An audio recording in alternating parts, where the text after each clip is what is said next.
Black History Month Black Health and Wellness Program. We are so excited to have you all here with us today, and thank you for joining us, and we look forward to you enjoying the show. We're going to go ahead and get started. Kevin, if you will go to the next chart, please.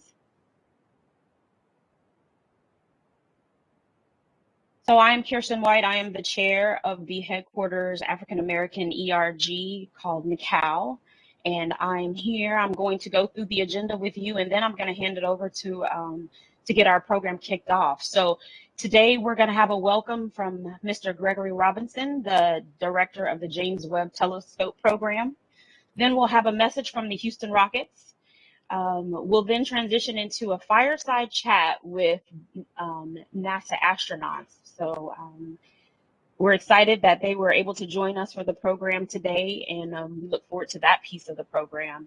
We'll then transition into our medical professionals. We have three great individuals here with us today who are going to talk to us on a variety of topics dealing with mental health and stress and in the workplace and just in general in life, and how some tips on how you can deal with that. We'll round that out with a Q&A section, and so if you have questions, if you may have seen it in our our housekeeping chart in the previous video, but just put your questions in the chat, and then we'll have a moderator that will ask your questions. So if you think of something along the way, please utilize the chat to put your questions over there. And then we'll close out today with the Associate Administrator for Diversity and Equal Opportunity, Mr. Steve Shee. So with that said, I'm not going to prolong us. I'm going to hand it over to Mr. Greg Robinson. Thank you. Well, thanks, Kirsten, and welcome to all for joining us today, certainly at the beginning of Black History Month. Coincidentally, I received a note from my wife this morning saying that Black history is not just today or this month. Black history is a lifetime. So I know we all live it, but I think we need to take the time to appreciate it, that it's a lifetime. As I think back to some of my early mentors and folks who influenced me directly or indirectly, and where we are today, and I just happened to be in Baltimore, just drove back today at the Space Telescope Science Institute, where we're doing commissioning for mission ops for James Webb Space Telescope. I thought about all of the rich history in Baltimore of people like Garrett Morgan, Elijah McCoy, and people like that. Of course, we've all lived the Katherine Johnson story and with her as well in recent years. And folks like Roy Clay in Silicon Valley, many giant pioneers that we can reflect on.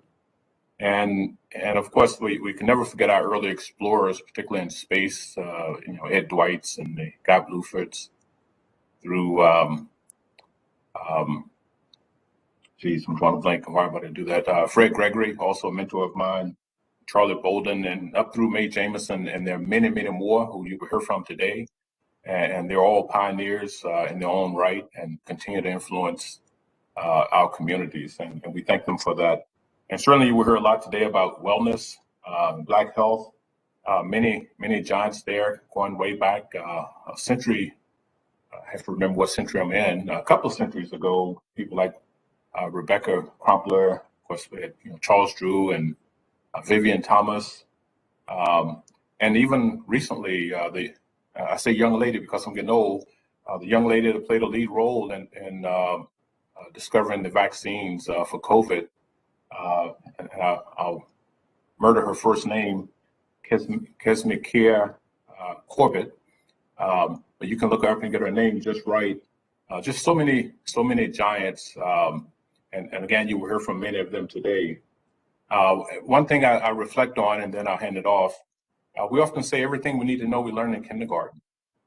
So when we used to line up to go out for recess, that was to keep your body in motion. And that's what we should do for the rest of our lives, keep our bodies in motion. Of course, they tried to feed us very healthy meals and snacks. And we continue to practice that today. It's that important. And keeping our minds sharp and busy. I think if we can do those things that we learned in kindergarten, we'll be okay. But the panel here today will tell us a lot more about what we can do and about the data and what it's telling us. So I look forward to hearing the rest of the panelists. And again, welcome to Black History Month. Thank you, and I'll hand it off to Candace.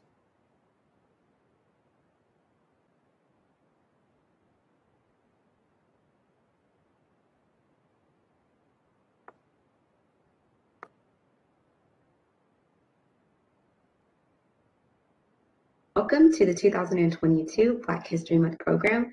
Now we will have a special message from the Houston Rockets.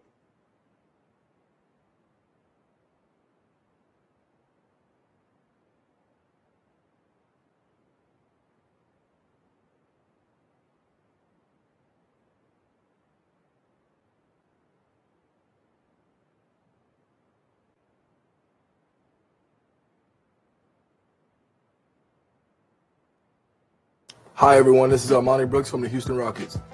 And I'm Willie Cruz, Director of Athletic Performance for the Houston Rockets. As a professional athlete, nutrition and exercise is important for my performance. Nutrition and exercise are important for athletes because they help increase energy levels, build strong muscles, and help with overall bone health. One of my go-to healthy meals during the season is grilled chicken pasta with asparagus. And my favorite exercise to stay in shape during the season is the VersaClimber. Health should be a focus for everyone because it prevents chronic diseases and helps with our longevity, helping us to thrive in our daily lives. As we celebrate Black History Month, we hope you'll join us in putting a priority on your health and wellness. Thank you, NASA, and enjoy the event. Hi, everyone. This is Hi, I'm Candace Palacios Hong, and I am the chair of the Johnson Space Center AAERG. And we would like to thank as the AAERG collaboration team, we would like to thank the Houston Rockets for participating in this year's program. Now, up next, we are going to see a panel discussion that I had the honor to moderate with our astronauts, Victor Glover, Jeanette Epps, Stephanie Wilson, and Jessica Watkins, as they discuss health and wellness in space, which will talk about their nutrition, their mental health, and as well as their physical health. I hope you enjoy.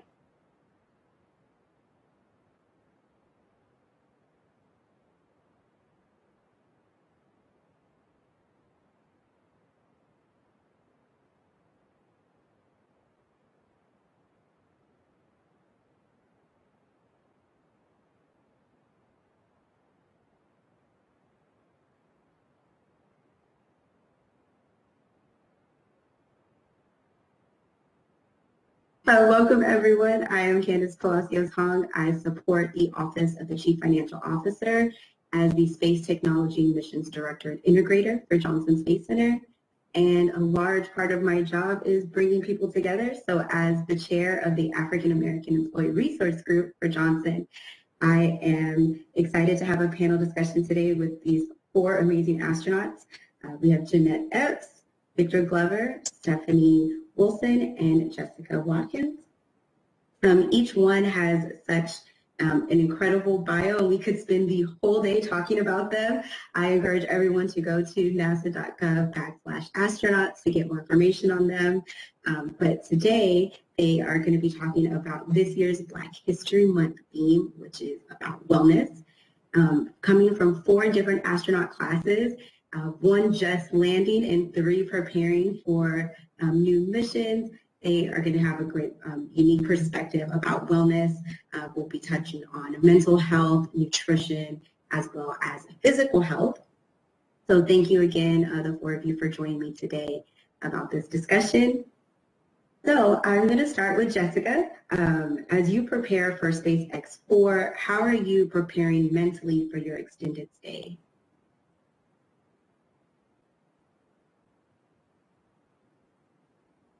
Oh, you have to unmute yourself. I'll hear you.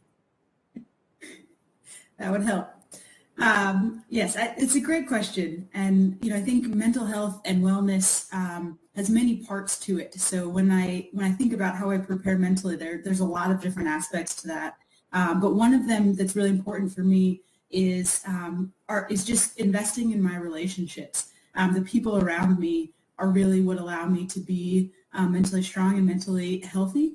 And so really investing into, pouring into other people's lives and allowing them to pour into mine is really what gives me energy and encouragement to continue with training and on into the mission. Awesome. Also, what are you preparing as far as how you're changing your eating habits as you get ready to head out? Yeah, of course, nutrition is a super important aspect of life on station. And we have a huge team of people on the ground that help us keep track of that. So Victor can talk about it a little bit more, but we have a program where we can record everything that we eat, and all of the nutrition facts that are in each of those foods get recorded and downloaded on the ground. So the team can track and make sure that we're getting everything that we need to. So in preparation for that, we kind of want to have the same mentality here on the ground, thinking about what we consume, thinking about, food as energy and as fuel, so that we can enable ourselves to be physically and mentally well. Awesome. So yeah, Victor, as someone who just landed, how did you go ahead and prepare for that? I think the first and most important thing is to recognize that you need to do it, and to be intentional about preparing for that aspect of the mission. It's easy to focus on the technical things and operational things, spacewalking and the research, the many research projects that we have, but to know that you do have to prepare yourself for this major life shift where you literally turn your life experience on its head is time well spent. I think one big thing for me was knowing that my family was going to be okay. And so when I got assigned, I sat my family down and told them what was happening and said, hey, NASA is going to spend the next 2 to 3 years preparing me for this mission. I'm going to spend that same time preparing you for this mission. And so that was a big part of it for me. Knowing that they were okay is a big part of helping me to be okay. And let's see, well, I'll answer more questions about food later if we get into that too. Awesome. So Jeanette, what are the special exercises and routines that you do to, one, prepare for a mission, and then two, that you do while you're on a mission? Well, for me right now, one of the big things that I'm learning is that I need to work every muscle, especially as I get older.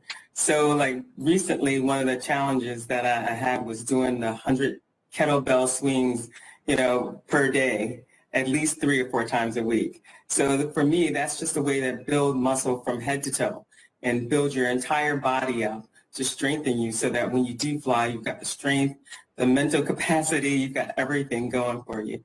So that's one of the big exercise things that I'm focusing on now, especially leading up to a flight, is getting strong completely from head to toe and making sure that I'm ready to go and I can withstand anything and I'm ready for whatever comes at me. Wow. Okay. I might give myself that challenge. But no, that's amazing. Also, so going into Stephanie, what would, as far as preparing yourself for self-care, that looks a lot different on Earth as it does in space. So what is something you're doing to prepare yourself for self-care? And then Victor, if you could go, I know you said you talked about your family after that. And actually, self-care preparation is similar.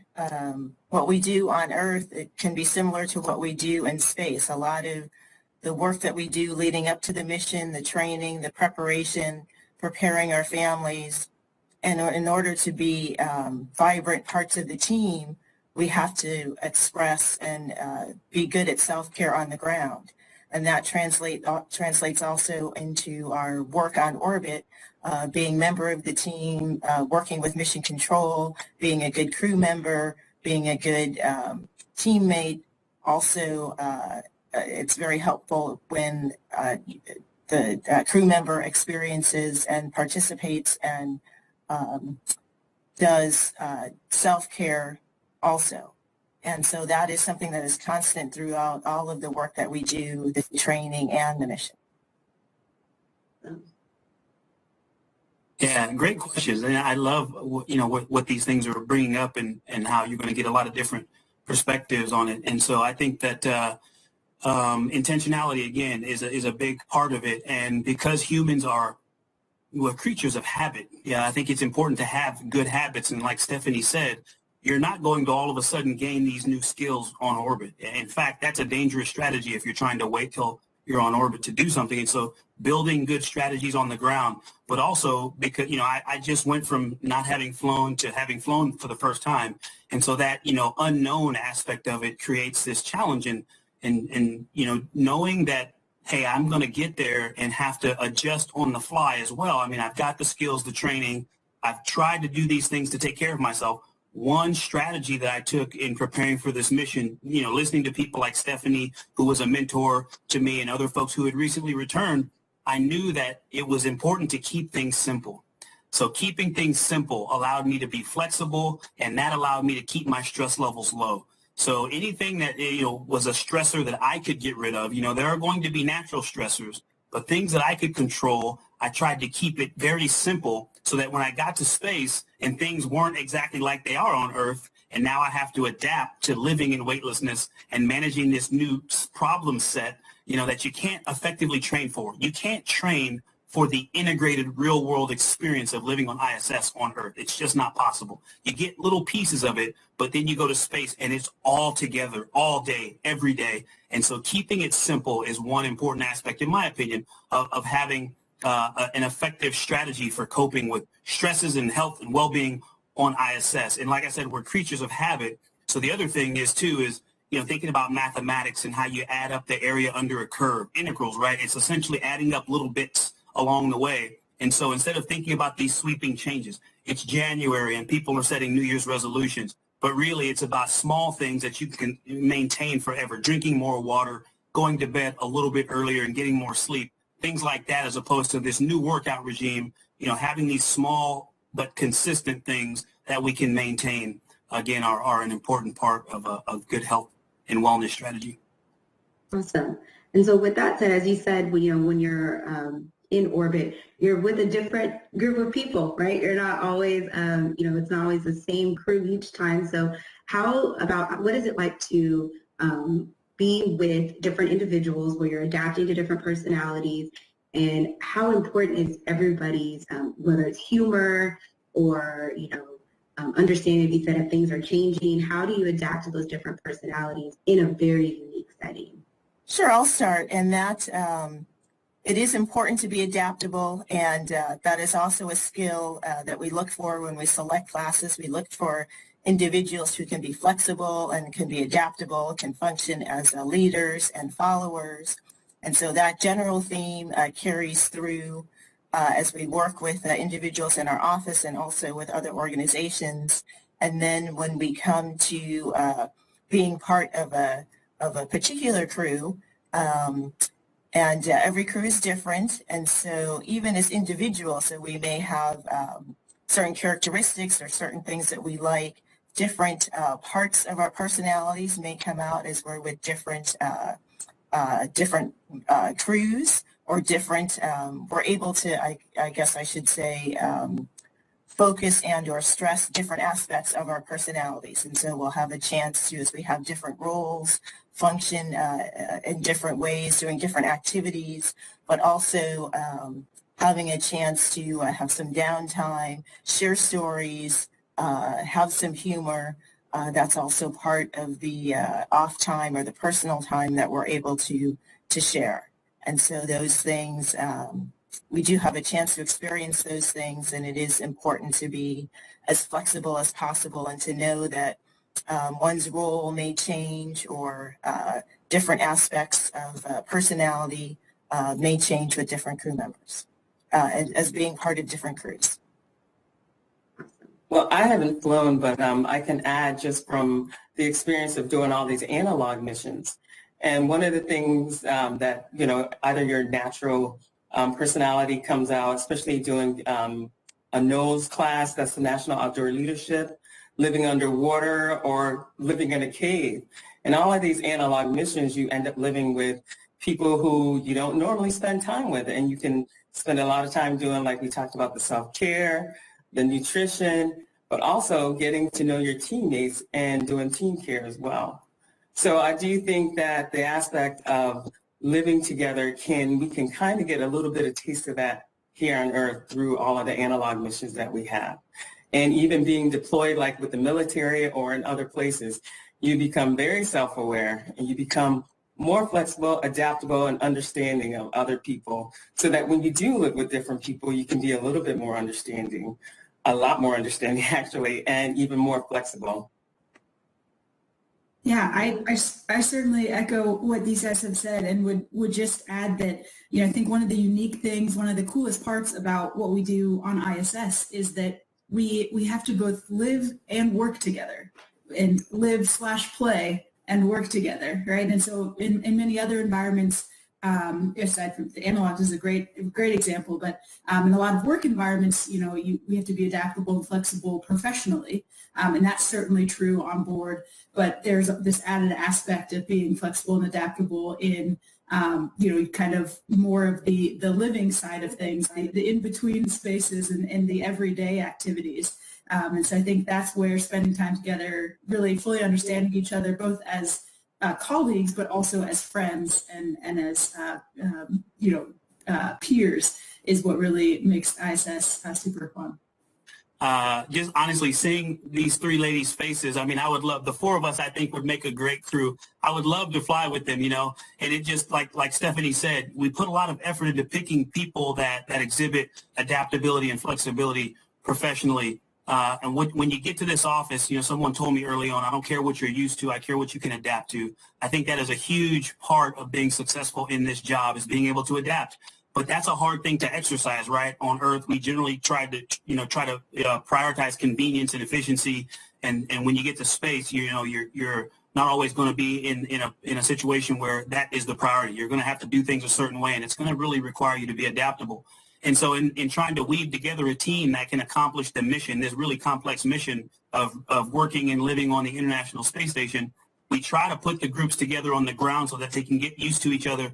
But with the nature of things now, the beginnings of this commercial crew program, but still flying folks on Russian spacecraft, and now we're adding in these non-professional astronauts or spaceflight participants and movie stars. You've just got this interesting amalgamation of people and personalities that I think it's really going to be incumbent on us to think about having to do real-time bonding of a crew when you don't have time training on the ground. And so we've talked about how we do it on orbit, how we try to do it on the ground, like NOLS and NEMO, the underwater and caves expeditions.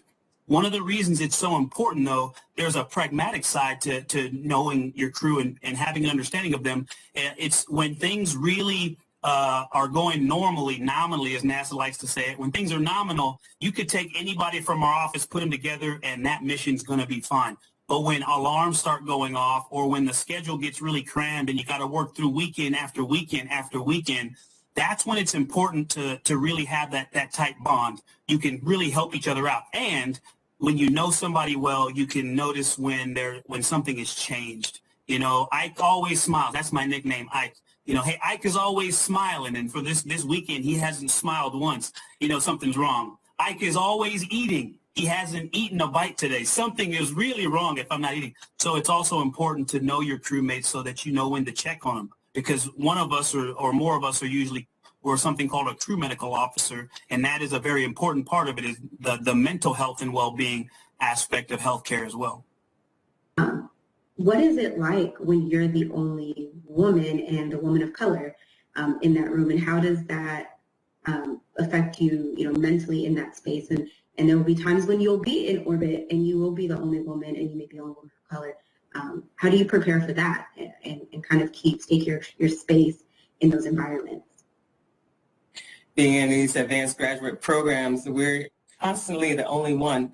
But I don't think that I ever really focused on being the only one. Like in graduate school, I'm a part of the team. We're in the rotorcraft group and we're working on different projects, but we're working on one system.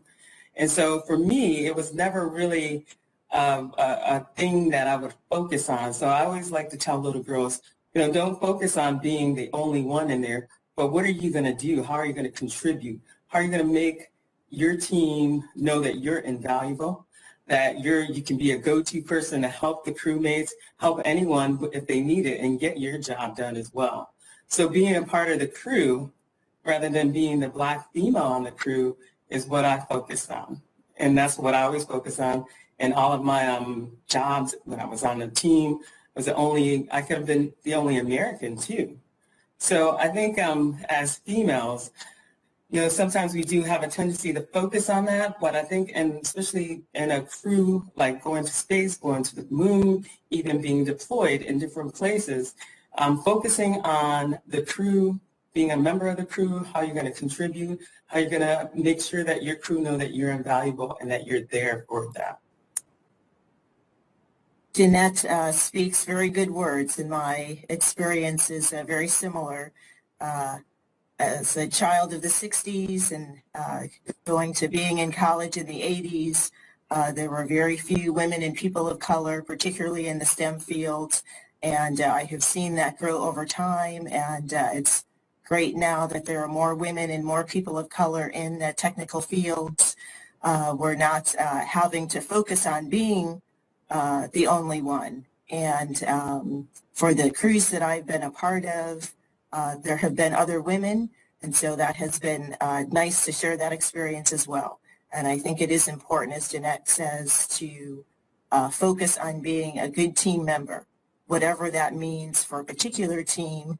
Focus on the strengths that as an individual you bring to the team, and do your best to ensure the success of the team.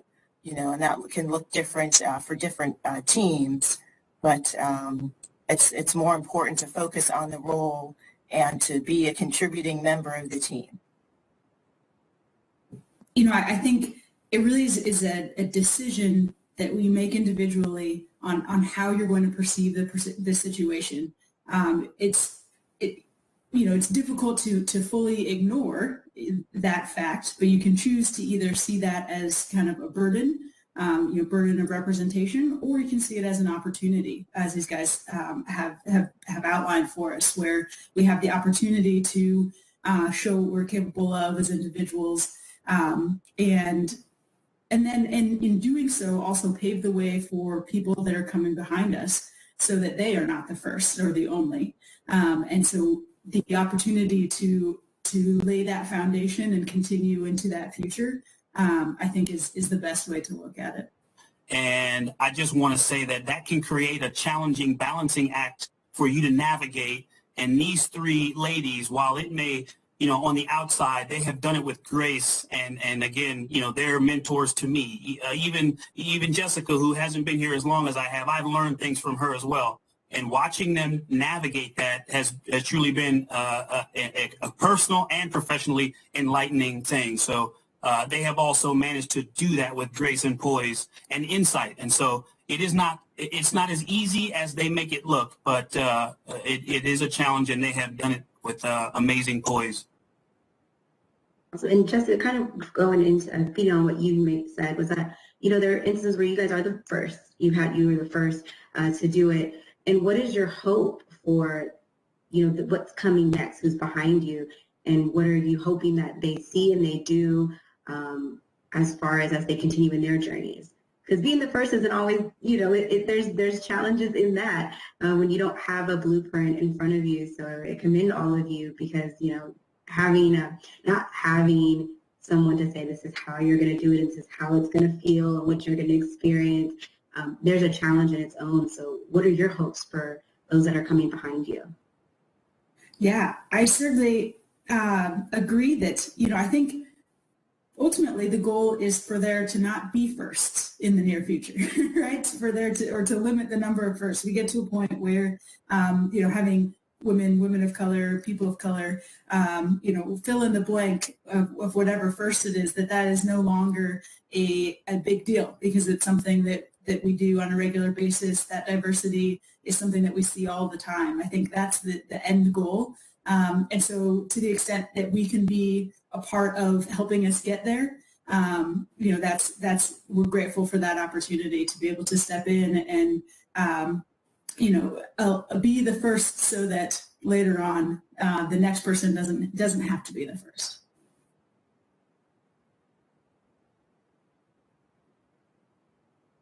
I also want to just add that it's a lovely thing to see this because for my nieces who are like watching everything that I do, to them, this is like normal. This is what girls do. This is how the group looks.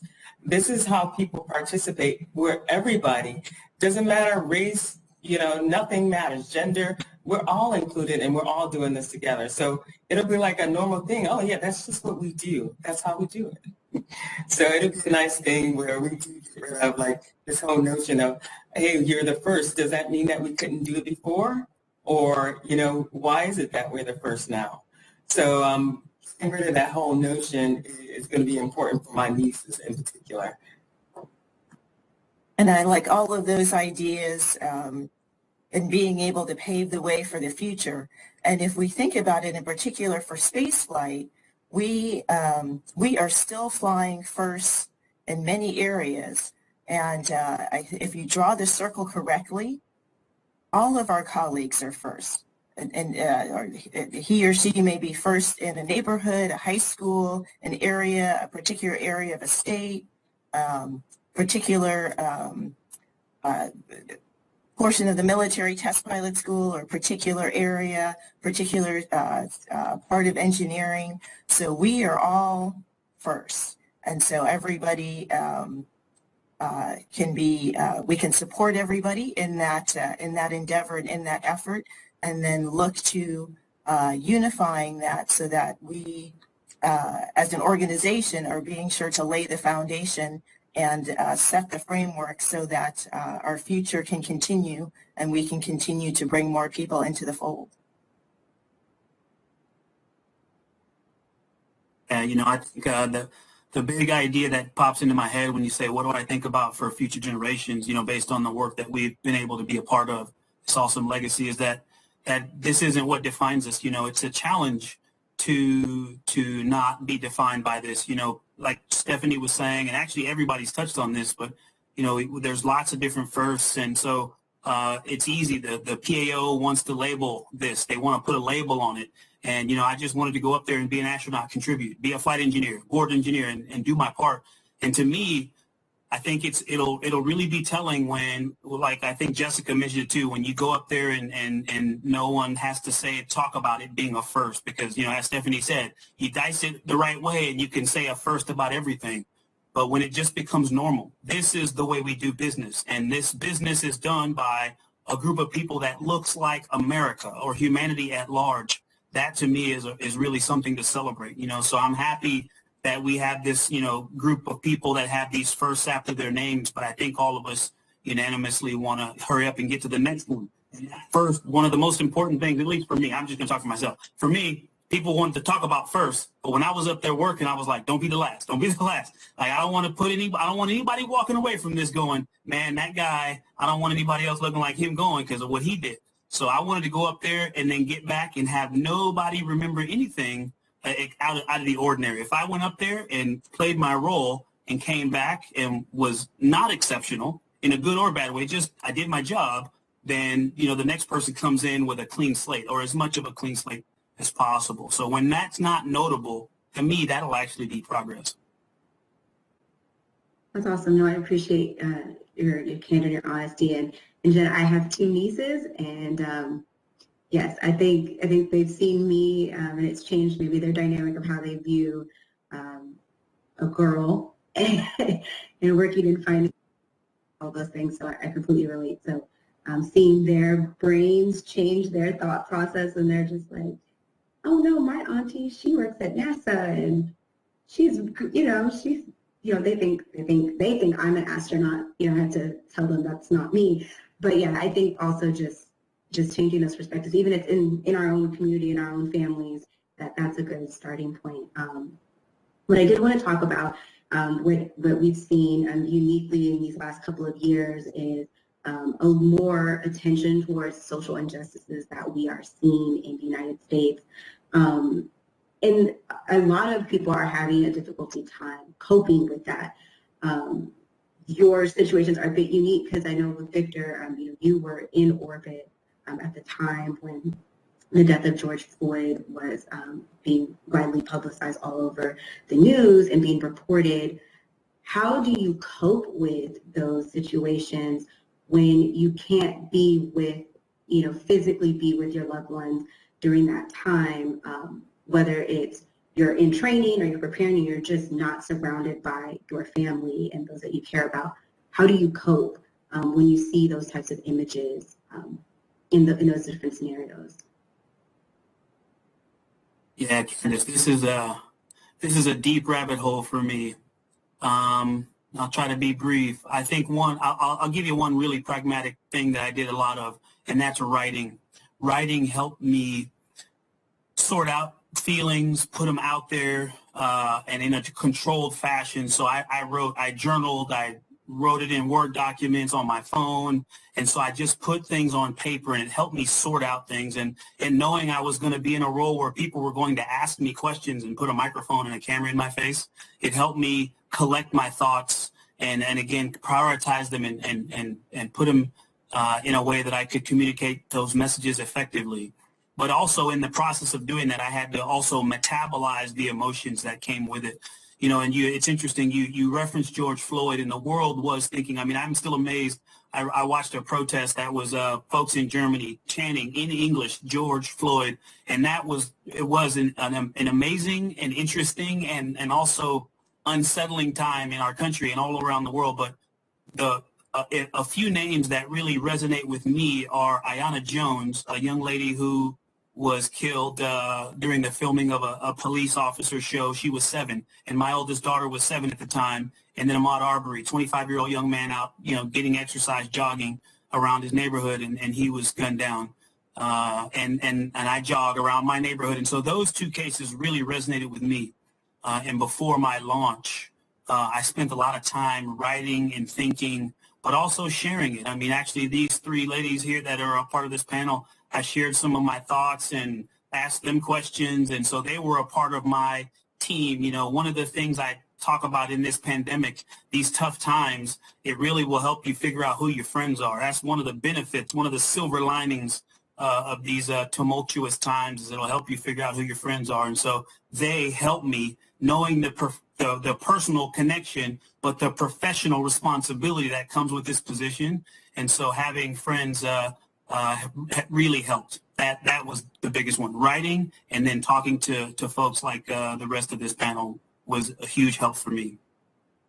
This will be quick. My personality is such that, when I see injustices like that, I will always want to champion something. But I do believe that being in our position and, knowing NASA has a lot of compassion as well for, things like this when they do happen.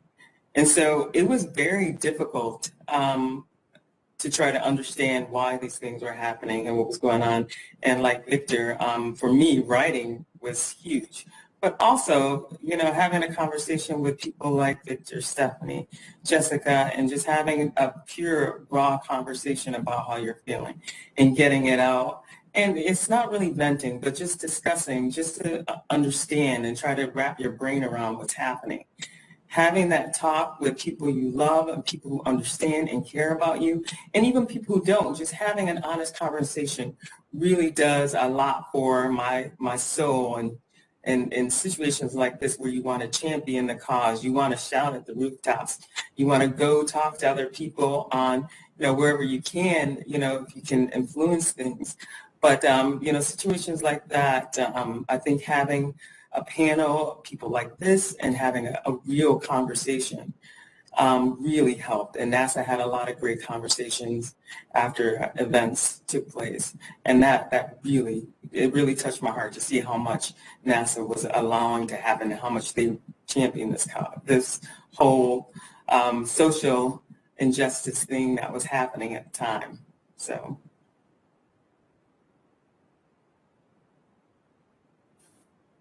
Yeah, I was essentially going to say the same thing as Jeanette. I think for me, what was really, and continues to be encouraging in this time, is having those honest conversations with people, very close to me, very, in my inner circle, but also, engaging others in conversation that maybe we wouldn't have had that conversation with, or certainly not on that topic. And so I think just seeing people come together to protest or together in that cause and be willing to have those conversations and move forward together. That has been really encouraging for me, kind of as a silver lining for, in this time of social injustice. No, absolutely. I agree. NASA has been extremely supportive during this time. Not a lot of people can say that as from places where they work, and so that has been something that we've all agreed that they did a great job, at least encouraging honest conversations. And I think you all kind of hit on that, is it's having an honest conversation with people around you, and sometimes that's not always your family or your friends, but it's just your coworkers, and being in a different environment. It's important to be able to feel like you can have an honest conversation with people you're interacting with. I agree. Stephanie, sorry, I didn't mean to cut you off. I'm not sure I have too much to add except to echo the things that have been said. Really important to have a period of inner reflection and try to that was helpful to me, just to really try to sort through things that were happening and get an understanding of how I felt about it, and then having that discussion with others close to me. Thank you guys so much. It's been an honor. It's been a pleasure talking to you guys.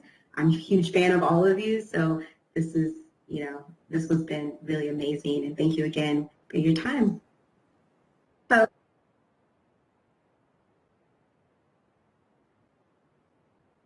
All right, I hope you guys enjoyed that. It was a true honor and pleasure to sit down and have a very open and candid conversation with all four of them. But now I will be handing it over to Portia Keys, as she will take it on for the next section of today's event. Just as a reminder, please add any of your questions into the chat box, and we will have a Q&A session later, so we can get those answered as well. All right, thank you, Candace, and hi, everyone. Just wanted to say that was very impressive. Just makes me feel really proud to be part of the community, especially during this month here at NASA. So welcome, everyone. My name is Portia Keys, and I'm a contracting officer in the Office of Procurement located here at Johnson Space Center. For our next part of the program, we'll be hearing from NASA medical professionals on this important topic of Black health and wellness. And so each of our guests will provide presentations of approximately 10 minutes in length, after which we'll have a 15-minute Q&A session with our doctors, as well as our NASA astronaut, Victor Glover.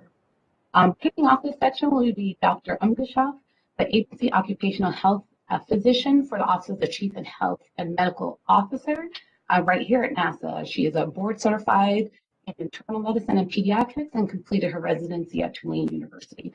So Dr. Umgeshoff is going to educate us on social determinants in African American health. You can hear me, and I probably will turn off my video because they said that helps with the bandwidth, just to let you know. But I will be talking about social determinants in African American health, and I'm here in support of the Office of the Chief Health and Medical Officer. Next slide, please. Did you know that research suggests that 80% of what makes up a person's health is actually determined by things happening outside of hospitals and the healthcare system? Social determinants of health are the conditions in which people are born, grow, live, work, and age. They include factors like socioeconomic status, education, neighborhood and physical environment, employment, social support networks, and discrimination, as well as access to health care. Noted on the graphic of the person are estimates of the relative contribution of each of these factors to health. Socioeconomic factors and health behaviors, such as smoking, diet, and exercise, are the primary drivers of health outcomes. And these socioeconomic factors actually play a large role in creating these health behaviors. For example, children born to parents who have not completed high school are more likely to live in an environment that poses barriers to health, such as lack of safety, exposed garbage, and substandard housing. They are also less likely to have access to sidewalks, parks or playgrounds, rec centers, or a library. Further, evidence shows that stress negatively affects health across the lifespan and that environmental factors may have multi-generational impacts. Learning about and discussing these social determinants of health is not only important for understanding how to improve overall health, but also for reducing health disparities that are often rooted in social and economic disadvantages. Now let me give you a few specific examples. Next slide, please. There are about 40 million non-Hispanic Black people in the United States. This equates to 13% of the total population. The 1960s was a turning point for African Americans with the March on Washington, Martin Luther King Jr.'s assassination, the Civil Rights Act of '64 prohibiting discrimination, the Voting Rights Acts of '65 removing some discriminatory voting practices, and the Civil Rights Act of '68 outlawing housing discrimination. Since that time, African Americans have made many social gains. According to the Economic Policy Institute, in 2019, more than 90% of African Americans aged 25 to 29 graduated from high school. In the 60s, it was only about 50%. Compared to the 60s, Black Americans are now twice as likely to have a college degree, but this still equates to half as many as whites. This progress in educational attainment of African Americans has been accompanied by significant absolute improvement in wages, incomes, wealth, and health since 1968. But Black workers still only make 82 cents on every dollar earned by white workers and are 2.5 times as likely to be in poverty. The median white family has almost 10 times as much wealth as the median Black family. Next slide, please. With respect to home ownership, unemployment, and incarceration, the situation for Black Americans has either failed to improve relative to whites or has worsened. In 2019, the Black unemployment rate was 6.1%, roughly twice that of whites. In 2015, the Black home ownership rate was just over 40%. Virtually unchanged since 1968 and trailing a full 30 percentage points behind the white home ownership rate. And the share of African Americans in prison or jail has almost tripled since 1968 and 2016 and is currently more than 6 times the white incarceration rate. The impact of incarceration on the family is devastating. 1 of every 15 Black children has an incarcerated parent, compared to 1 of every 110 white children. This graphic demonstrates that certain social factors also affect African Americans at younger ages. Unemployment, living in poverty, not owning a home, cost-prohibitive effects of trying to see a doctor, smoking, inactive lifestyle, or obesity. And in terms of mental health, a white paper from Cigna noted that African Americans are 20% more likely to report psychological distress and 50% less likely to receive counseling or mental health treatment due to underlying socioeconomic factors. And this data was from before COVID. Next slide. COVID-19 disproportionately impacted Black Americans who continue to be more likely to be infected and more likely to die from COVID-19 than white Americans, again, due to social determinants such as the use of public transportation, having more frontline jobs, living in more crowded housing, etc. We also know that households with lower levels of wealth and historically lower wage jobs have fewer resources available to temper the adverse economic impacts of COVID. One study from Michigan showed that 26% of Black respondents said that the pandemic made it harder for them to pay important bills, like their mortgage, versus 10% of white respondents. When labor markets go through rough patches, Black workers are more likely to lose their jobs first, even accounting for years of work experience and skill level. Black workers also remain consistently underrepresented among recent unemployment insurance claims, due in part to being paid lower wages or having unstable jobs that are not eligible for unemployment insurance. The quality of and type of housing affects health. Asthma and asthma deaths, which disproportionately affects African Americans, is related to poor housing. Increased cardiovascular disease has been correlated with segregated housing. People need access to healthy foods. Black neighborhoods have significantly fewer supermarkets than white ones. Several studies also document that the food available is less fresh and of lower quality. In contrast, alcohol outlets are much more numerous in Black neighborhoods. Location impacts health. Black people are significantly more likely to reside near sources of air pollution and a greater distance from air quality monitoring sites. African Americans are more likely to live in a neighborhood in close proximity to a Superfund toxic waste site. Exposure to violence is also a major determinant of health outcomes. It is a major cause of injury, disability, and premature death.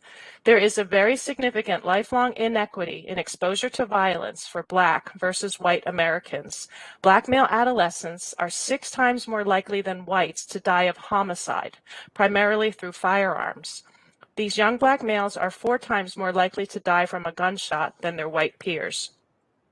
The fact that social determinants affect all aspects of life has also been unmasked by the killing of George Floyd and multiple other Black Americans. Healthy People 2020 states that discrimination is a key issue in the social and community context of social determinants of health. Discrimination, which includes racism, can lead to chronic and toxic stress. You can understand how these social differences lead to differences in health. Next slide, please. A CDC analysis shows that younger African Americans are living with or dying of many conditions typically found in white Americans at older ages. The differences show up in African Americans as young as in their 20s for both diseases and causes of death. African Americans aged 35 to 64 years are 50% more likely to have high blood pressure than whites. When diseases start early, they can lead to death earlier. Chronic diseases and some of their risk factors may be silent or not diagnosed during these early years. Heart disease is the leading cause of death for most Americans, but African Americans aged 18 to 49 are nearly twice as likely to die at this earlier age from heart disease than whites. Individuals with 2 or more risk factors such as high blood pressure, high cholesterol, diabetes, current smoking, physical inactivity, and obesity are at higher risk for stroke and heart disease. The prevalence of 2 or more of these factors is not only higher in African Americans, but is present at younger ages than in white Americans. Next slide, please. And in general, for all causes among Black Americans aged 18 to 64, the data showed that they are at higher risk of early death than white Americans. The director of the CDC's Office of Minority Health and Health Equity was quoted as saying that these findings are generally consistent with previous reports that use the term weathering, which suggests that Blacks experience premature aging and earlier health decline than whites, and that this decline in health accumulates across the entire lifespan and potentially across generations. This happens as a consequence of psychosocial, economic, and environmental stressors. Poverty, low education, unemployment, violence, insecurity, and environmental exposures contribute to poor health outcomes. These factors affect Black families at multiple levels: low access to healthy foods, inadequate access to preventive health care, exposure to violence, distrust of the justice and police system, unhealthy behaviors, substance abuse, and stress. A greater proportion of Black children are born and live in this social, environmental, and cultural milieu. Thus, they would grow and develop differently, socially, psychologically, and health-wise throughout their lifespan.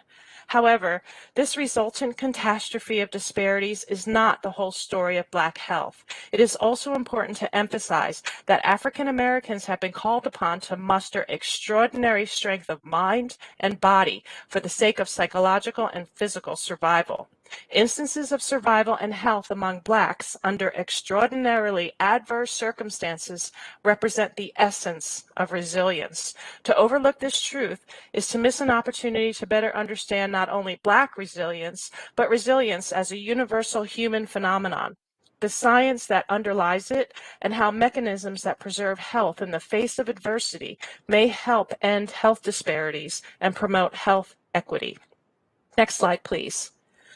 When it comes to the overall health of Black Americans, there is some good news. The overall death rate for Black people over 65 years of age in the U.S. has declined about 25% in recent years.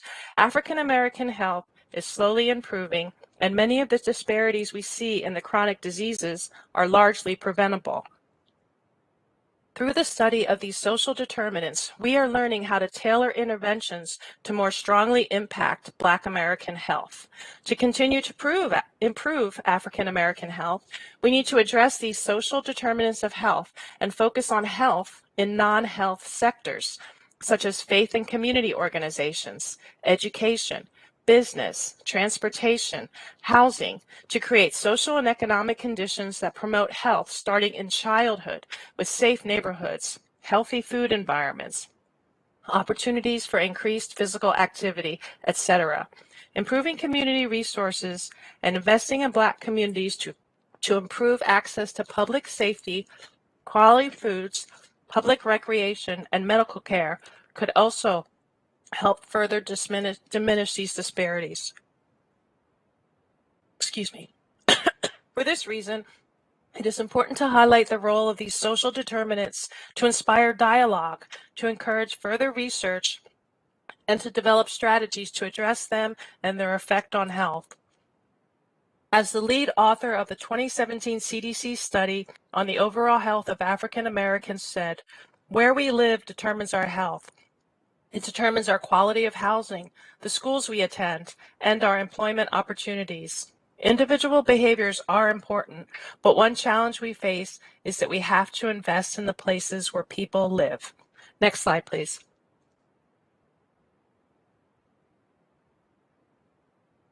And that's my talk. So I'll go ahead and go on mute and stop my video. Thank you. All right. Thank you so much, Dr. Bischoff. It's very informative. Some of the statistics were painful, but I'd be interested to hear about some of the solutions perhaps in our questions and answers section. So next up, we have Dr. Four, who's currently the medical director of the NASA Headquarters Health Unit. She's a wellness advocate with over 25 years of experience in occupational medicine, was previously the medical director for the Department of Defense's Occupational Health Center. Today, she's going to educate us on chronic stress and immunity. Welcome, Dr. Ford. Good afternoon, everyone. I hope you can hear me. My name is Dr. Andrea Four, and I'm the medical director of the NASA Headquarters Health Unit. I'd like to say thank you to everyone for this invitation, and I am honored to be here. And while it's important to recognize these health disparities, it's equally important to acknowledge our individual role in moving forward towards health equity. I thought it would be worthwhile to spend some time thinking about how chronic stress affects us and how we can change that and how we can thrive. Next slide, please. So take care of yourself and you take care of the entire community. Next slide, please. So the road to healing, as we think about healing, some questions to ask yourself are, am I eating well? Am I exercising? What about hydration? How's my sleep? Each one of these factors will impact healing, and they work synergistically in improving overall health and well-being. So you have this foundation of health, but it's built on enhancing your immune function and making sure you have good white blood cell counts and good respiratory function and good lymphatic function. So this is the foundation of health, and we have to pay attention to each one of these components. Next slide, please. Dr. Sophia will talk about mental resilience a bit later, but first I wanted to point out how our bodies function as a unit. Everything is connected. So you can't really separate the mind and the body. Some key points to take away from this are that mind and emotions have a critical impact on immune function, and immune performance is depressed by chronic stress. The most common cause of low immune function is nutrient deficiency. 70% of your immune system is in your gut. So remember that. Nutrition is key. 70% of your immune function is in your gut. As you can kind of see from the diagram here, we have a robust immune system. Next slide, please.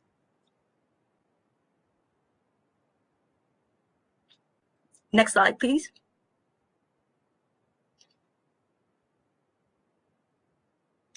The body has several lines of defense, and that's a good thing.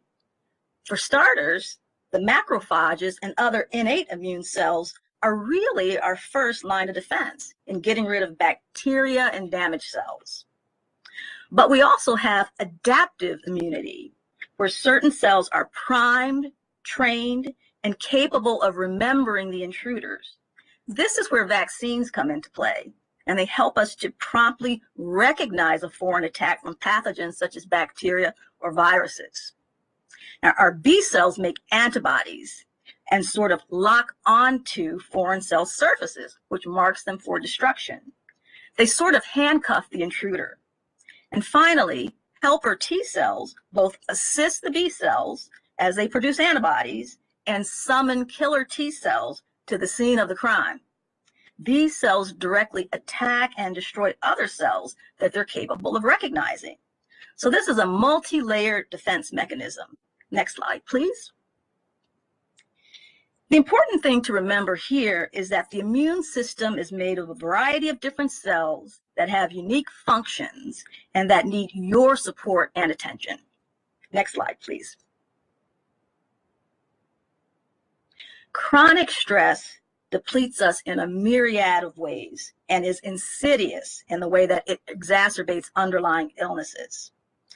In fact, studies have shown that chronic stress raises catecholamine and suppressor T cell levels, which leads to suppression of the immune system.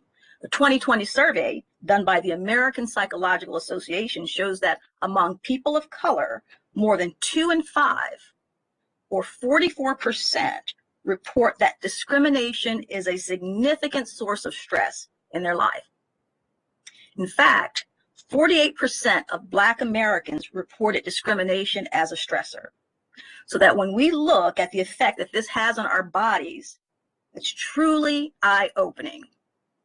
Now, in one sense, cortisol gives you the energy you need to start the day, but when we're under chronic stress and we have chronically elevated levels of adrenaline and cortisol, our white blood cell formation and function is inhibited.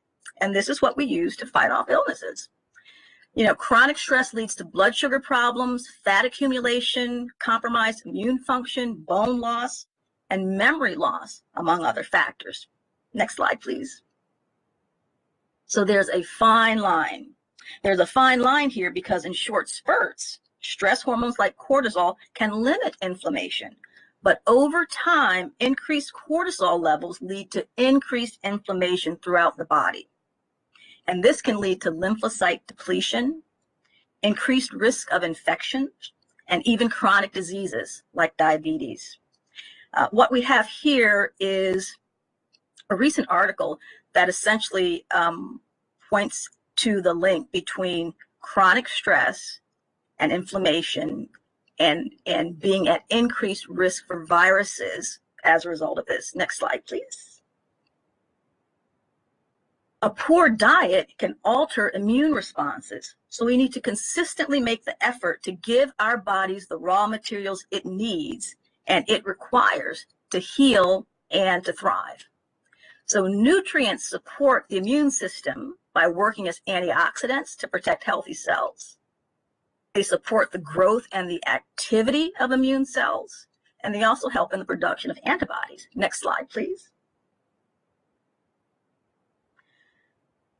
Not only does vitamin D play a vital role in immune function, but most of us are probably not getting enough vitamin D. The National Health and Nutrition Examination Survey looked at the prevalence of vitamin D deficiency as defined by a level less than or equal to 20 nanograms per milliliter. And it was discovered that 41.6% of people are deficient in vitamin D. The highest rate was seen in Blacks at 82.1%. And if you'll notice, you need good liver and kidney function to make increasingly potent forms of vitamin D. Next slide, please. Next slide, please.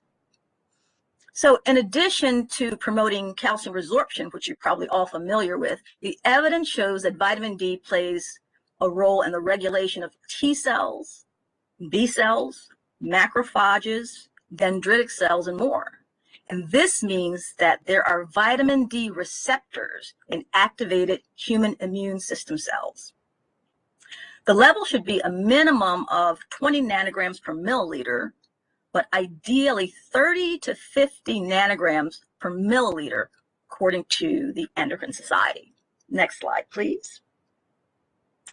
This is a recent article that comes out of the Journal of Internal and Emergency Medicine. And what it shows is that vitamin D deficiency is associated with higher risk for SARS-CoV-2 infection and COVID-19 severity. Next slide, please. These are the building blocks for a healthy immune system. So now here's your part. For your homework, I'm going to ask you to check your grocery carts and be intentional about that. You'll notice that this is real food. I want to challenge you to add at least 2 of these to every meal for the next 2 weeks and see if you notice a difference, because I believe that you will. Next slide, please. Next slide, please. I feel that we have a unique opportunity to re-examine our lives and decide the best way forward for ourselves and our communities. The potential long-term consequences of persistent stress and trauma are particularly serious for our children. This pandemic has made it that much worse, but we can act now. We're stronger together, and we can shape a future that welcomes, supports, and celebrates the best versions of ourselves. And I'll leave you with a quote from Maya Angelou. Do the best you can until you know better. Then when you know better, do better. Thank you, and be well. Thank you so much, Dr. for excellent presentation. Again, a reminder to all our participants, if you have any questions for the presentations, our panelists, please feel free to put them in the chat and we'll get to some Q&A after our last presentation. And so for this third and final presentation, we'll have Dr. Sills Taylor. Dr. Taylor is a licensed professional counselor who's certified nationally and is also a counselor educator. She currently serves as an assistant professor for the School of Behavioral Science at Liberty University, and Dr. Taylor is also a proud veteran who served in the Navy. And so today, Dr. Taylor will educate us on mental health wellness in the African American community. Welcome, Dr. Taylor. Much. And so I'm sorry to do this, y'all, but I have to say hi to my parents in Philadelphia. I think they had a hard time getting going. I was like, I'm going to be on NASA TV, so I have to say hi to my parents. I'm sorry. So the first thing I wanted to talk to you about, go to the next slide, is I just want to look at some stats. Earlier, Dr. Olga talked about this, that when you look at African Americans, we're 13.4% of the U.S. population. But then of the U.S. population, 16% have reported mental illness over the past year. So that's 7 million people. And when you look at it, it's the combined populations of Chicago, Houston, and Philadelphia put together of people who reported some form of mental illness. Go to the next slide, please. Now, these are some of the stats that came from a study that was done by SAMHSA in 2018. And these statistics are really looking at overall mental wellness for Black Americans. And so these were coming from like a self-report. So more than likely, African Americans are to feel sadness or hopelessness and worthlessness when compared to white Americans. 16% of African Americans have reported some form of mental illness. And when it makes reference to serious mental illness, some of the diagnoses are schizophrenia, bipolar disorder, major depressive disorder, and then anxiety. And so those are some of the main areas that people kind of report. And then also what falls under mental health is substance abuse. And so in terms of binge drinking, smoking cigarettes, the use of illicit drugs, and pain medication abuse, that was found to be very high in the African American community as well. And so what's interesting too is that suicide is up in the African American community. Some of the stats reported is that suicide thoughts and plans and attempts were also rising among African American young adults, while still lower than overall U.S. population, ages 18 to 25. 9%, which is 439,000 approximately of African Americans 18 years or older, has serious thoughts of suicide. You can go to the next slide. So when you look at African Americans and mental health and stigma, it's really making reference to the fact that many are not seeking assistance with mental health issues. So many African Americans hold negative beliefs regarding psychological openness, the willingness to talk about mental health issues, and then help-seeking behaviors, the willingness to go out and actually seek mental health. There's this perceived stigma, and some of the reasons that mental health stigma comes into place is because, I guess, within the African American community, us even talking about mental wellness, like going out and seeking these assistance with mental health, is seen as almost as a luxury. And so this study was conducted. It's a study on African American men and women's attitudes towards mental illness and perceptions of stigma. And the primary aim of the study was to examine African American men and women's beliefs and attitudes. And so it was a self-reported study. And then some of the outcomes were that when they found that people were asked about whether or not they would seek help, it was again a repeat that less than 2% of Psychological Association members for the American Psychological Association were African American. And so then it's this thought that there's not a lot of culturally competent mental health workers out there. And so if you go to the next slide, please. Many African Americans are overrepresented in jails and prisons. And then when you look at African Americans as only being 13% of the U.S. population, but nearly 40% of those that are in prison, it makes sense. When you look at the numbers, actually are 100,000 Black males are incarcerated. And so some of the reasons that we aren't even accessing mental health is that there's a lack of insurance or being underinsured. Versus looking at white Americans. And then also when we talk about the stigma associated with seeking mental health services, is there's a general distrust of the healthcare system, a lack of providers in our communities that can offer competent care. At least that's the perception. And so when we look at historically that there's been a dehumanization of African Americans and a lot of oppression, particularly when you talk about some of the things that have been happening in the last several years. You can go to the next slide. So what has come out of a lot of this need for African Americans to receive mental health is there are so many organizations that have created resources simply to treat African Americans. And so I just wanted to share some of the resources with you. Now, if you go to the next slide, I want to describe some of these resources as well. This information came from NAMI, which is the National Alliance on Mental Illness. And what they do is they put resources out so that persons can go and seek help.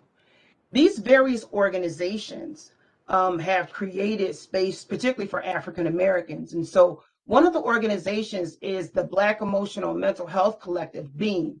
And so what they do is they help people to get access to services. And so you can contact BEAM. And what BEAM will do is they will help in terms of actually locating services in your area. Another organization is Black Men Heal. And so what they are trying to do is basically target mental health services towards African American men and finding low cost or no cost mental health resources in your area. The Black Mental Health Alliance, it helps you to find a Black therapist. Black Mental Wellness, another database that will kind of help you find information really about mental illness. I think one of the biggest, just adding this in there, one of the biggest misnomers that I've heard as an African American is that, oh, that's other people's stuff. That a lot of the mental illnesses, that doesn't affect us, and it's just not true. There's a high percentage of African Americans with schizophrenia, with major mental illnesses. And in particular, what's interesting too is personality disorders. A lot of people may not have familiarity with the term of talking about personality disorders, but it's a very pervasive mental health issue that impacts relationships, including narcissism, including people being histrionic, those who have borderline personality disorder. But it's not other ethnicities. It's very pervasive in the African American community. Lawrence Henson Foundation, they've launched a COVID-19 free virtual therapy support. So what they're trying to do is get mental health professionals to provide low cost or no cost services to those who may need support simply because of COVID-19. Brother, You're on My Mind, which is Omega Psi Phi Fraternity Incorporated, they've created an online wellness kit. And actually, I was going to share this as a handout because these are all hyperlinks, so you can go to these resources. Ebony's Mental Health Resources by state will help you to reach out and find African American therapists in your area. And the next slide, please. Hurdle is another organization as well, Melanin and Mental Health. And then Ourselves Black. All of these organizations here all will help you get connected or even provide resources, information about various areas pertaining to mental health and wellness. And I'd encourage all of you who all are at NASA that I'm one of the clinicians. And so I provide mental health services to NASA Langley and then NASA headquarters.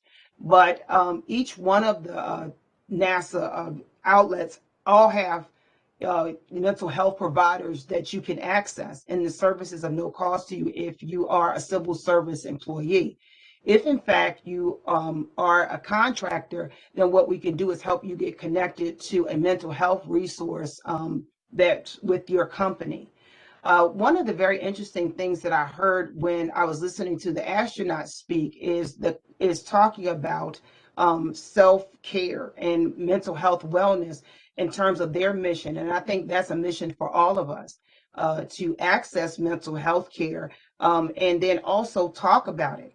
One of the things I did when I was doing my dissertation was part of it was looking at the talking cure, like the real benefit in actually talking to one another and connecting with people, because there really isn't, say, magic in mental health services, but what it is people being able to talk and connect with another person, whether it's a therapist or talking to a spiritual leader in your community or just simply talking to a good friend.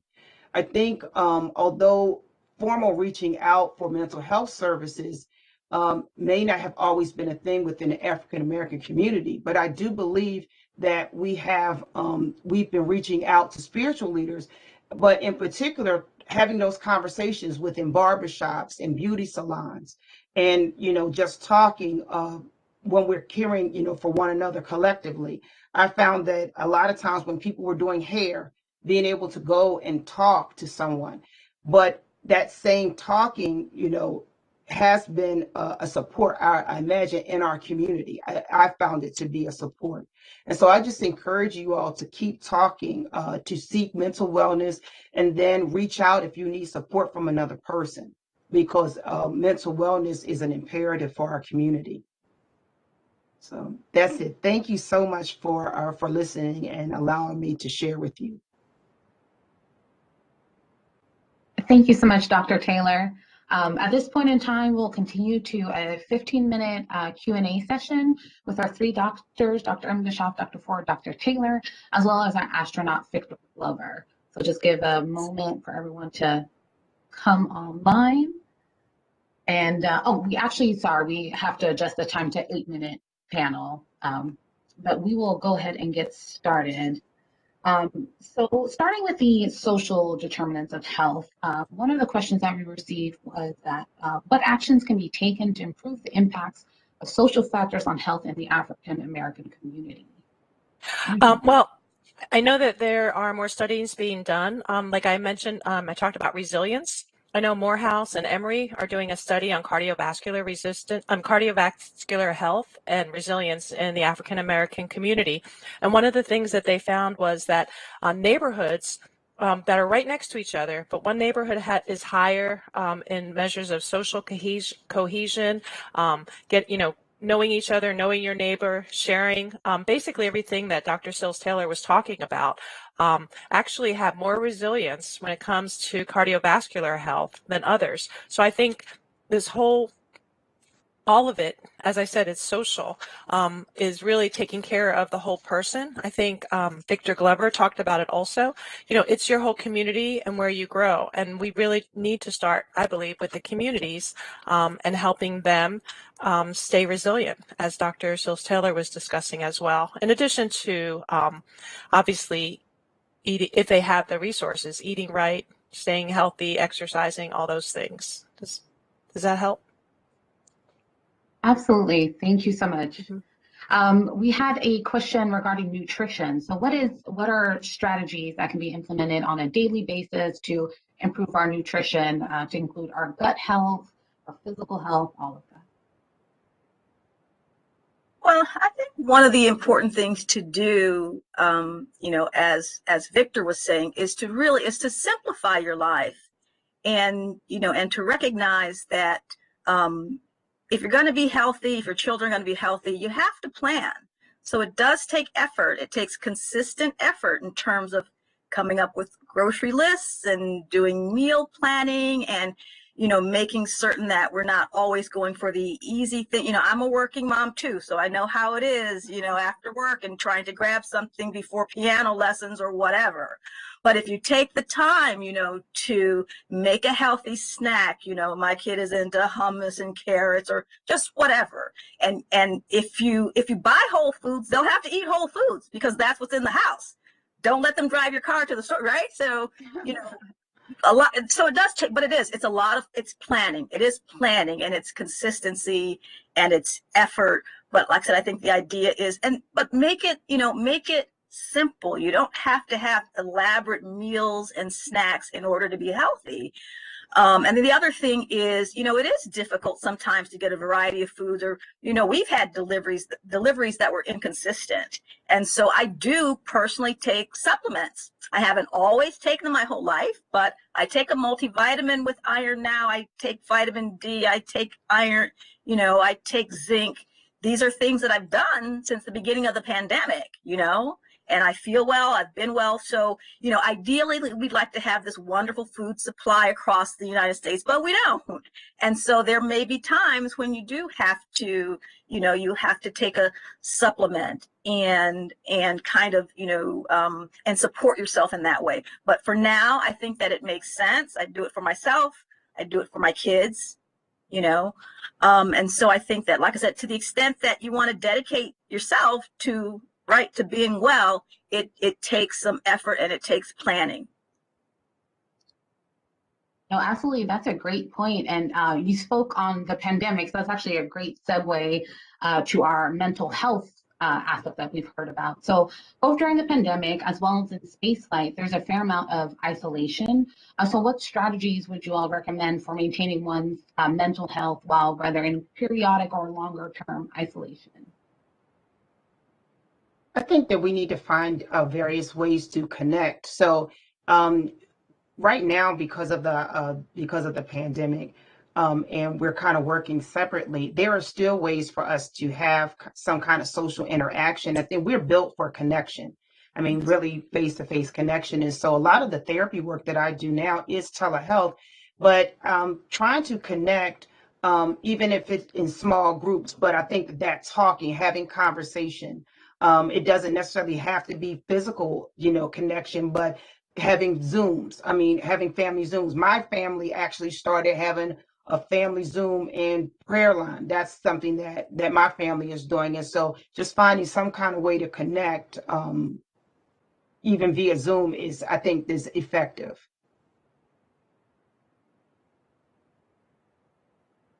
That's a great point. Mr. Glover, would you like to comment on isolation and mental health maintenance?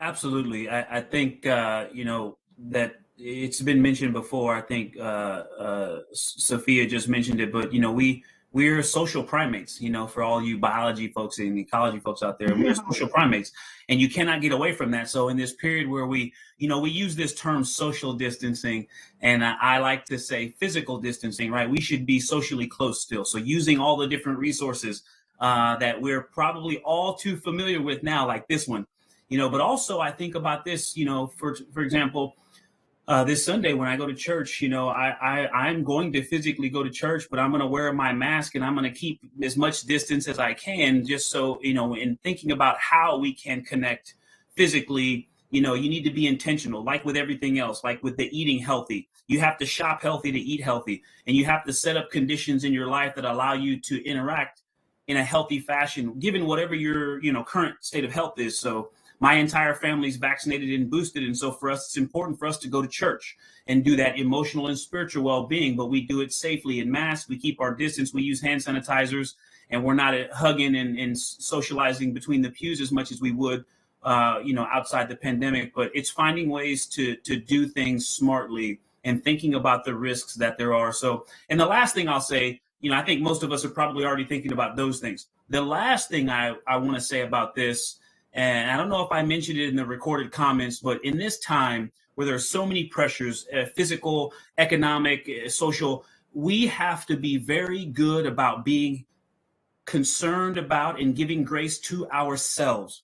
We can't give it to anyone else if we cannot give ourselves some grace. So when you hit that point where you say, look, I need to get up from this machine and take a walk, these kids, like, come here, Corinne, come here, hurry up. When you need to walk away from the babies, walk away. When you need to walk away from the computer video screens, walk away. And then take your minute and then come back and get into it. But you need to understand your limits. Knowing your limits actually isn't confining you, it's freeing you. So knowing your limits and then operating within those limits. No one is asking for us to be superhuman in these trying times. We got to know our limits and then operate within them, and give yourself some grace, because that helps you understand how to give other people grace. Thanks, babe. I just wanted you to say hi real quick.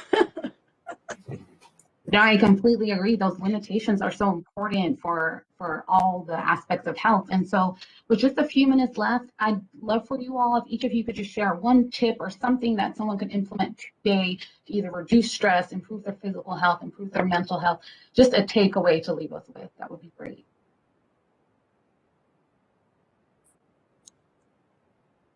You want me to go first? Turn. I'll just say one thing that I do is I try to surround myself with positivity, and whether that's having positive affirmations, but finding some kind of way to have positive words around you and positive people. Yeah, I agree with that. I mean, one of the things that I do every day is I journal every day, every morning. I set a goal for my day in terms of how I want to be in the world. And I make sure that, when I am, in the office, I'm engaged, I'm talking to people, I'm connecting with people in a real way, because that it charges me, it charges my battery. So when I come to work, I'm on and I enjoy it. So I know that we've transitioned. A lot of people are working from home and they like that.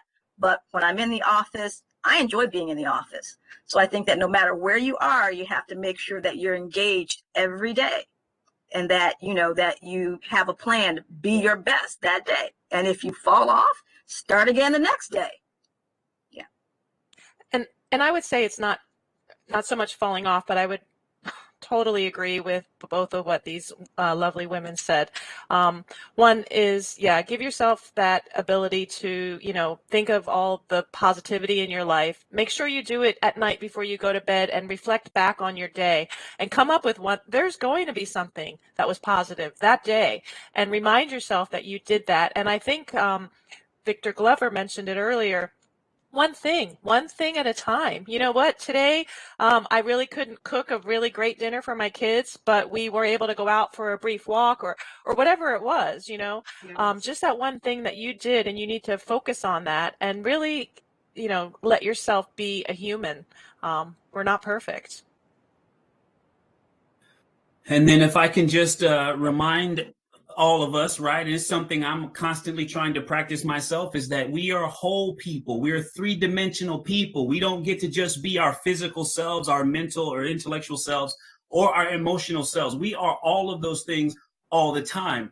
And so if you can do one thing in each of those dimensions for yourself that can help you feel better physically, going on a walk, you know, you hear people talk about that emotional, like, you know, you get this wash of positivity. Well, that's actually some chemical things going on. Like, it's physiological. These ladies could explain it better than I can.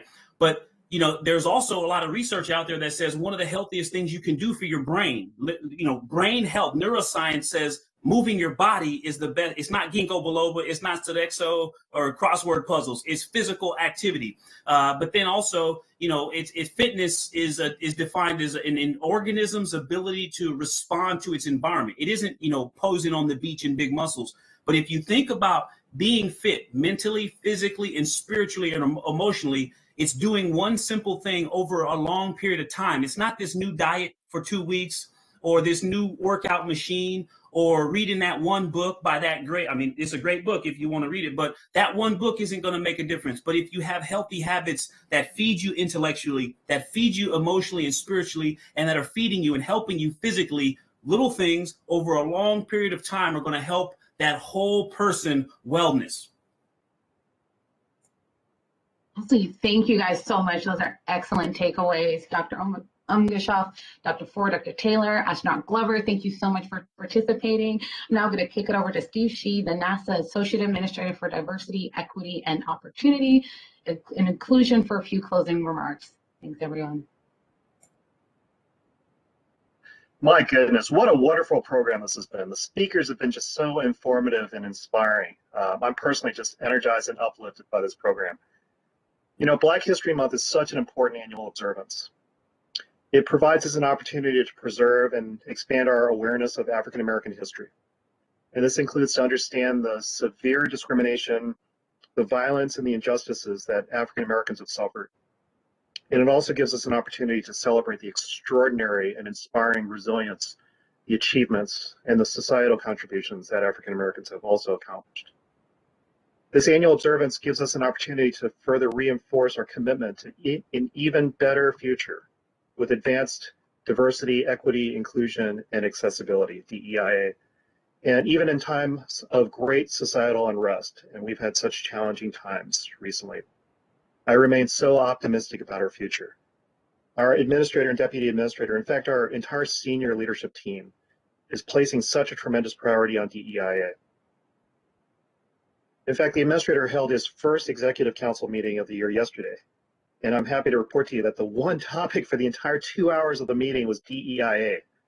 Pretty awesome. I'm also optimistic because my children have grown up in a generation I believe is better informed about and committed to DEIA. And I believe this is a generation that is also much more accustomed to inclusiveness and diversity. I know this isn't true everywhere across our country, and we have a lot more progress to make. My eyes were really opened up in recent years about how much more progress we need to make. But I really sincerely believe this generation is more advanced. My kids and the kids in the communities near where I live all spend time together in groups, and groups composed of different friends. They're particularly connected to a diversity of friends because they're always on their cell phones and social media. And in fact, they're in groups so much that they even date in groups. They don't even do one-on-one dating. I coached youth sports for 20 years, including AAU basketball, and I've seen kids from different places and of different backgrounds come together in AAU and other leagues, and they play and they compete together, and they establish friendships and they stay in touch, and it's all free of racial and other biases. So I know this generation will grow up to advance and demand an even more inclusive, accessible, and equitable world for diversity of people. I love the theme of our special observance this year, Black Health and Wellness, because the approach we're taking at NASA on DEIA includes a strategic focus on connection to our agency's missions as well as connection of our people to each other. And this is all to empower the health and wellness of our missions and our workforce. And this focus on connection to mission and people is in turn critical for the overall health and wellness of individuals. In fact, I'd like to tell you about a pair of longitudinal studies really quickly by Harvard Medical School that has been ongoing for over 80 years. If you know anything about longitudinal studies, you'll know this is phenomenal because most longitudinal studies, they end because they run out of funding or the researchers or the subjects die. This study is in its second generation of people. And the studies are known as the Grant and Gluck studies. They've identified the single biggest factors to health, longevity, and wellness. And what do you think they are? They're everything that astronaut Glover and our doctors spoke about today. These studies have found that the single biggest causal factor for health and longevity is the quality of social networks. And the biggest causal factor for mental wellness is purpose. These studies reinforce the importance of DEIA, the importance of people connecting with and taking care of each other while working together towards a higher common purpose. So our astronauts, including Victor and Dr. Emkashov, Dr. Sills-Taylor, and Dr. Forrest spoke to the critical importance of social connection. Talking and knowing, checking on and taking care of others, making sure that Victor is smiling and eating so he can stay that healthy and well Ike, and the importance of our communities, including our gathering spots, like the communal barbershops. So our program today is so appropriate and spot on in connecting health and wellness to DEIA through Black History Month.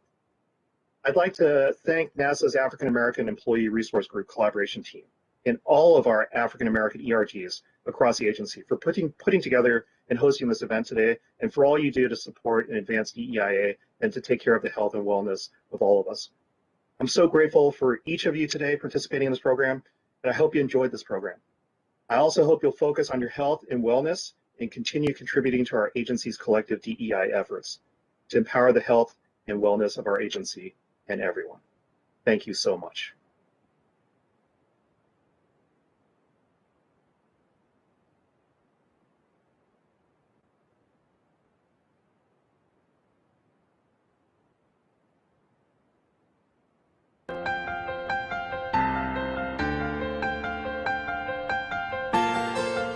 NASA celebrates Black History Month.